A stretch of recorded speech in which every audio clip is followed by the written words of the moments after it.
31 ડિસેમ્બરના પગલે શહેર પોલીસ તંત્ર કોઈ અપ્રિય ઘટના ન બને તે માટે એલર્ટ થઈ ગયું છે.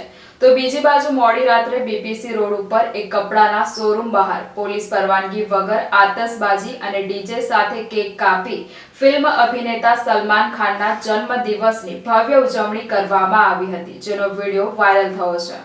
વિદાય લેતા વર્ષના અંતિમ દિવસ 31 ડિસેમ્બરના પગલે શહેર પોલીસ તંત્ર દ્વારા કોઈ અપ્રિય ઘટના ન બને તે માટે એલર્ટ થઈ ગયું છે. તો બીજી બાજુ મોડી રાત્રે બીપીસી રોડ ઉપર એક કપડાના શોરૂમ બહાર પોલીસ પરવાનગી વગર આતશબાજી અને ડીજે સાથે કેક કાપી ફિલ્મ અભિનેતા સલમાન ખાનના જન્મદિવસની ભવ્ય ઉજવણી કરવામાં આવી હતી. આ બનાવ અંગે પોલીસે 3 વ્યક્તિઓ સામે જાહેરનામા ભંગનો ગુનો દાખલ કરી 3 વ્યક્તિઓની ધરપકડ કરી કાર્યવાહી હાથ ધરી છે. અત્રે ઉલ્લેખનીય છે કે એક બાજુ શહેર પોલીસ કાયદો અને વ્યવસ્થાના ભાગરૂપે વિવિધ વિસ્તારોમાં રાત્રે 11 વાગ્યા પછી લારી ગલ્લા, રેસ્ટોરન્ટ અને દુકાનો બંધ કરાવી રહી છે. એથી વધારે લગ્ન પ્રસંગમાં પહોંચી રાત્રે 11 વાગે ડીજે બંધ કરાવે છે. ત્યારે બીપીસી રોડ પર આવેલા ખાનગી કપડાના શોરૂમ પાસે ફિલ્મ અભિનેતા સલમાન ખાનના ચાહકોએ ભેગા થઈ જન્મદિવસની ધામધૂમથી ઉજવણી કરવામાં આવી હતી. મળેલી માહિતી પ્રમાણે ઉજવણીની શરૂઆત રાત્રે 11 વાગે કરવામાં આવી હતી. તે દરમિયાન પોલીસને કોઈએ જાણ કરતા સ્થળ પર પોલીસ આવી ડીજે વાગતું બંધ કરાવ્યું હતું. જોકે પોલીસ રવાના થયા બાદ પુનઃ ઉજવણી શરૂ કરવામાં આવી હતી અને ભારે આતશબાજી તેમજ ડીજે સાથે રાત્રે 12ના ટકોરે કેક કાપી ફિલ્મ